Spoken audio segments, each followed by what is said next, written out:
কথা বলার কিছু নাই। ওনার একক ইন্টারভিউটা আমি দেখছিলাম, সেখানে তিনি অ্যাঙ্কর তাকে প্রশ্ন করার কারণে তিনি অ্যাঙ্করকে বামপন্থী বলেছেন। সেন্ট মার্টিন নিয়ে প্রশ্ন, তিনি বামপন্থী রাজনীতিবিদদের বনসাই বলেছেন, যারা নিজেরা বামুন হয়ে থাকে এবং তারা রাজনীতির সবকিছুই বামুনের চোখে দেখে।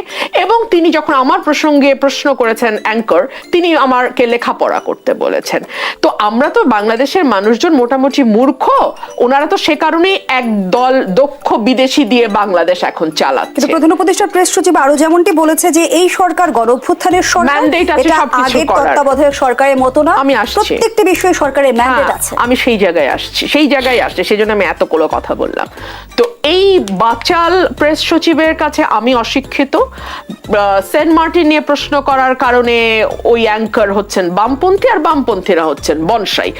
তো আমি ওনার জ্ঞাতার্থে জানাই যে কথাটি উনি বলেছেন, উনি তো অনেক পড়াশোনা নিশ্চয়ই করেন, না হলে ওনার বাকি সবাইকে মূর্খ কেন মনে হয়? উনি কি জানেন ওনার সোর্স অফ পাওয়ার কি? উনি তো পাওয়ারটা খুব এনজয় করছেন, ওনাকে দেখলেই বোঝা যায়। কিন্তু উনি কি জানেন ওনার সোর্স অফ পাওয়ার কি? ওনার উৎস কি ক্ষমতার? ওনার ক্ষমতার উৎস হচ্ছে একটা রেফারেন্স, যেটা সংবিধানের 106 অনুচ্ছেদ অনুযায়ী সুপ্রিম কোর্টের কাছ থেকে নেওয়া হয়েছে। এখন আপনি আসেন সেই রেফারেন্সে কি লেখা আছে আমরা একটু দেখি। সেই রেফারেন্সে লেখা আছে, এমতাবস্থায় গণপ্রজাতন্ত্রী বাংলাদেশের সংবিধানে অন্তর্বর্তীকালীন সরকার গঠনের কোনো বিধান না থাকায়, যেহেতু অন্তর্বর্তীকালীন সরকার গঠনের কোনো বিধান নাই, কেয়ারটেকার গভর্নমেন্টের প্রভিশন সংবিধান থেকে হাসিনা তুলে দিয়েছে, উল্লেখিত প্রশ্নের বিষয়ে বাংলাদেশ সংবিধানের 106 অনুচ্ছেদে প্রদত্ত উপদেষ্টামূলক এখতিয়ার প্রয়োগ করে বাংলাদেশ সুপ্রিম কোর্টের আপিল বিভাগ এই মতামত প্রদান করছে যে রাষ্ট্রের সাংবিধানিক শূন্যতা পূরণে জরুরি প্রয়োজনে মহামান্য রাষ্ট্রপতি রাষ্ট্রের নির্বাহী কার্য পরিচালনার নিমিত্তে, অন্য কোনো কাজ না, ডে টু ডে নির্বাহী কাজ, এক্সিকিউটিভ ডিউটি পালনের জন্য অন্তর্বর্তীকালীন ব্যবস্থা হিসেবে প্রধান উপদেষ্টা এবং অন্যান্য উপদেষ্টাদের নিযুক্ত করিতে পারিবেন। এবং এই রেফারেন্স অনুযায়ী কিন্তু এই উপদেষ্টা পরিষদ গঠিত হয়েছে। আমাদের উপদেষ্টাদের আপনি মন্ত্রী এবং প্রধান উপদেষ্টাকে আপনি প্রধানমন্ত্রী বলতে পারবেন কিনা সেইটা নিয়ে একটা প্রশ্ন আছে। এই সরকার আসার পর একটা অধ্যাদেশ করেছিল, সেই অধ্যাদেশে সরকার বলেছিল যে প্রধানমন্ত্রীর দায়িত্ব হচ্ছে প্রধান উপদেষ্টা এবং অন্যান্য উপদেষ্টারা মন্ত্রী পদমর্যাদার হবেন। সেই অধ্যাদেশটা কোনো এক অজানা কারণে চাপা পড়ে গেছে। অজানা কারণটা কি জানেন? অজানা কারণটা হচ্ছে বাংলাদেশের সংবিধান অনুযায়ী মন্ত্রী তো দূরেরই কথা, আপনি সংসদ সদস্য বা এমপিও হতে পারবেন না যদি আপনি বিদেশি নাগরিক হন। এই সরকারের উপদেষ্টা পরিষদ, তার এক্সটেন্ডেড ভার্সন আমাদের নিরাপত্তা উপদেষ্টা, যেই পদটা বাংলাদেশে কোনোদিন ছিলই না, সেটাকে তৈরি করা হয়েছে। এরা প্রত্যেকে অন্তত 12 থেকে 14 জন বিদেশি নাগরিক আছে। নিরাপত্তা উপদেষ্টা ইতিমধ্যে সে অভিযোগ নাকচ করেছে। উনি কি বলেছেন? উনি কথার মারপ্যাচ দিয়েছেন। উনি একবারও বলেন নাই, উনি বলেছেন বাংলাদেশের নাগরিক হিসেবে, কিন্তু অন্য কোন দেশের নাগরিকত্ব তার নাই, ডুয়েল সিটিজেনশিপ নাই, সেটা কিন্তু উনি বলেন নাই। এক। দুই হচ্ছে, আমাদের সেই অতি বাচাল প্রেস সচিবকে এই প্রশ্ন করা হয়েছিল, বারবার করা হয়েছিল। এই বাচাল প্রেস সচিব একবারও বলে নাই যে এই উপদেষ্টা পরিষদে বিদেশি কোন নাগরিক। তিনি বলেছে যে এইটা অভিযোগ উত্থাপন করবে সে প্রমাণ করবে। কেন তোমাদের ওই ট্রান্সপারেন্সি, স্বচ্ছতা নাই কেন? সেই জবাবদিহিতা নাই কেন? ওপেন চ্যানেল, ন্যাশনাল চ্যানেল বলে দেন আপনি। আপনার যদি সেই মরাল স্ট্রেংথ থাকে যে এই সরকারে কোনো বিদেশি উপদেষ্টা নাই, তাহলে সেটি আপনি জাতির সামনে প্রেস সচিব হিসেবে কেন পরিষ্কার করছেন না? সো আমি এই সরকারটাকে দেখছি বাংলাদেশকে একটা ভয়াবহ খারাপ দিকে নিতে। ফর এক্সাম্পল, আমরা গত কয়েক মাস ধরে আপনি জানেন সেন্ট মার্টিনে কিন্তু পর্যটন নিষিদ্ধ হয়ে আছে। এই ব্যাপারেও তাকে প্রশ্ন করা হয়েছিল। তিনি আবারও ওই উপস্থাপক এবং আমাকে মূর্খ বলেছেন, কিন্তু ঠিক কেন সেন্ট মার্টিন, পরিবেশ রক্ষার কথা উনি বলেছেন, কিন্তু পরিবেশ সকল কিছু গিয়ে সেন্ট মার্টিনেই জমা হলো।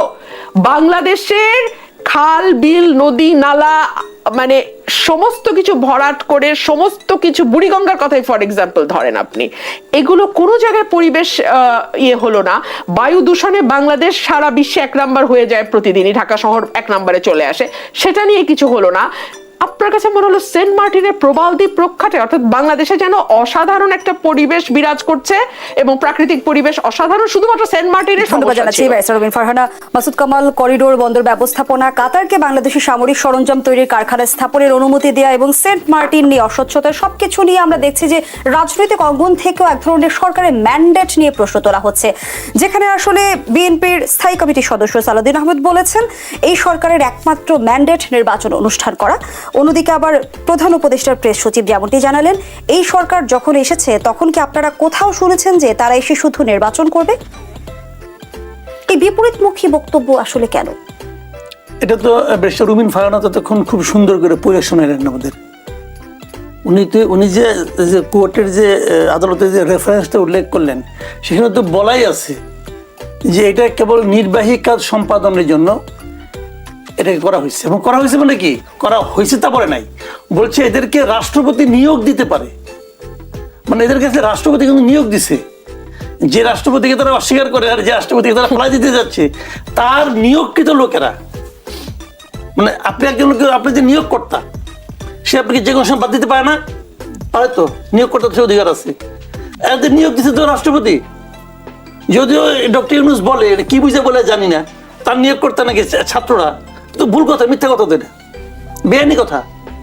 তাকে নিয়োগ দিচ্ছে এই শাহাবুদ্দিন সাহেব। যদি উনি বলতো যে ছাত্ররা আমাকে নিয়োগ দিচ্ছে, এটা কি আদালতে নাকি করতো, মানে বলতো এটা ঠিক আছে, ওটা তো ঠিক হতো না রে ভাই। তো ওনারা তো এইটার আলোকে কিছু বললেই বলে, সুপ্রিম কোর্ট আমাদের কিন্তু বলেছে এটা করার জন্য। তো শুনলাম তো কি বললো। আর এই এত আলোচনার মধ্যে রুমিন ফারহানা ওনাকে নিয়ে এই আপনাদের ওনার মানে কি বলে প্রেস সেক্রেটারি কি বলছে না বলছে বললো, ওখানে ওই যে পার্টটা আছে যে বিদেশি নাগরিকের পার্টটা, ওখানে আমার প্রসঙ্গ উঠছিল আর কি। আসলে অভিযোগগুলো আমি করেছিলাম, তা আমি করাতে আমার রেফারেন্সে উপস্থাপক তাকে প্রশ্ন করেছে যে মাসুদ কামাল এই প্রশ্নগুলো করছে। উনি উল্টা আমাকে চ্যালেঞ্জ করছে, মাসুদ কামালকে কোনো প্রমাণ দিচ্ছে, সে প্রমাণ দিতে পারবে? ইনভেস্টিগেটিভ জার্নালিজম কি বলে? আরে ভাই শফিকুল আলম ভাই, আপনার আগের থেকে আমি সাংবাদিকতা করি, আপনার আগের থেকে আমি সাংবাদিকতা করি এবং সাংবাদিকতা বিভাগে পড়াশোনা করে আসছি। একদম মানুষকে উড়াই দিয়েন না। সাংবাদিকতা কাকে বলে কিছু তো বুঝি রে ভাই, কিছু তো বুঝি।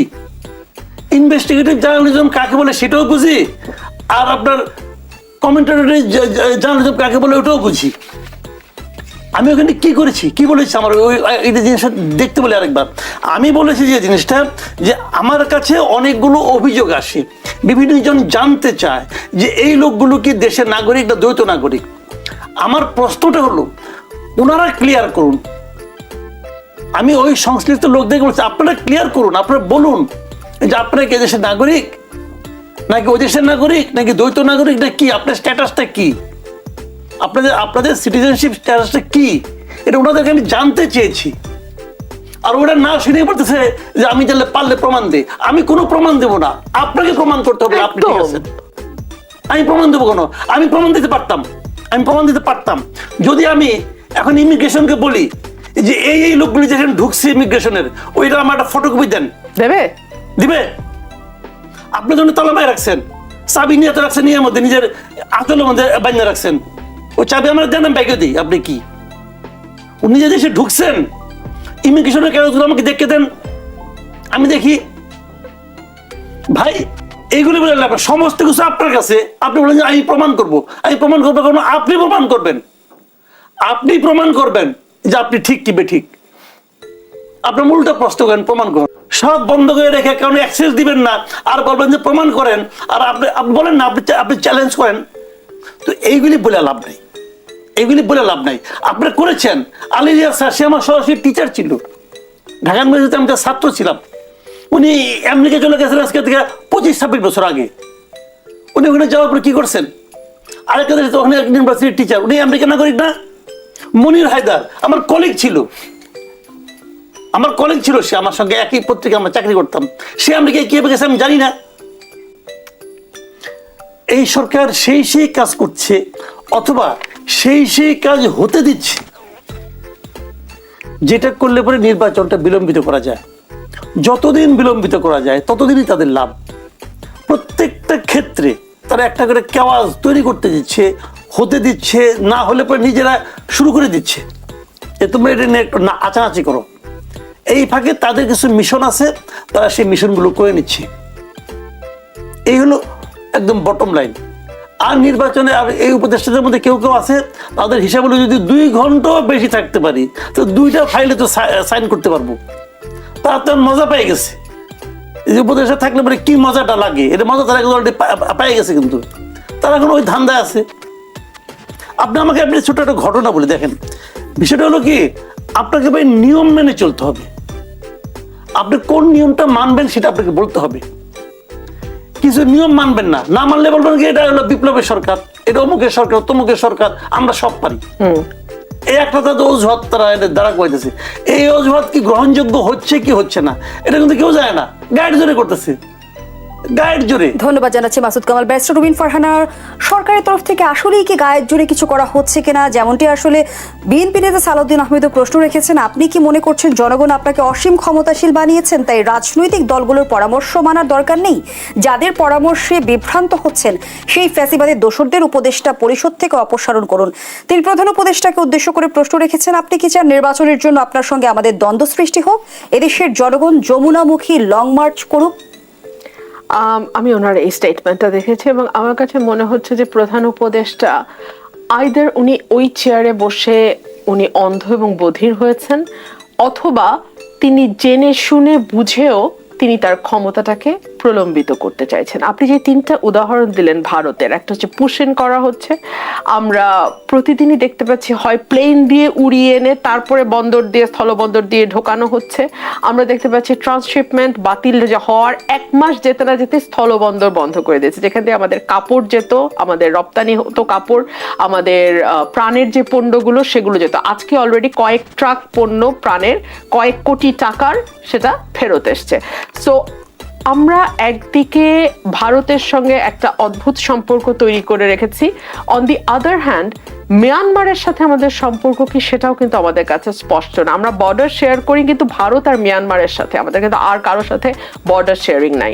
মিয়ানমারের সাথে আপনি চিন্তা করেন, মানবিক করিডোরের কথা বলে বাংলাদেশের একটা পলিটিক্যাল পার্টির সঙ্গে আলোচনা না করে আমরা মানবিক করিডোরের নামে ইউএনকে সেখানে অ্যাক্সেস দেওয়ার কথা বলছি। আমরা দেখতে পাচ্ছি যে বর্ডার ক্রস করে মিয়ানমারের মানে একেবারে পোশাক পরা লোকজন এসে আমাদের বর্ডারে নাচ গান অনেক রকম খেলাধুলা করে আবার ফিরে যায়, আমাদের সরকারের টু শব্দ করবার কোনো ইয়ে হয় না। আবার সেই মানে প্রেস সচিবের কথা বলতে হয়, তিনি খুব উঁচু গলায় ওই অনুষ্ঠানে বলছিলেন যে একটাও তো রোহিঙ্গা এত বছরে কেউ পাঠাতে পারেনি। এখন এই 9 মাসে কি একজন রোহিঙ্গাও গেছে? আপনার মনে থাকবার কথা, যখন রমজান মাসে অ্যান্টনিও গুতেরেস এসেছিলেন বাংলাদেশে, তখন কিন্তু বলা হয়েছিল তার আগে 1,80,000-এর মতন রোহিঙ্গা এই সরকার নাকি ধাপে ধাপে পাঠাতে পারবে। উল্টো 1 মাস যেতে না যেতে 1,13,000 রোহিঙ্গা বাংলাদেশে নতুন করে আবার অ্যাড হয়েছে।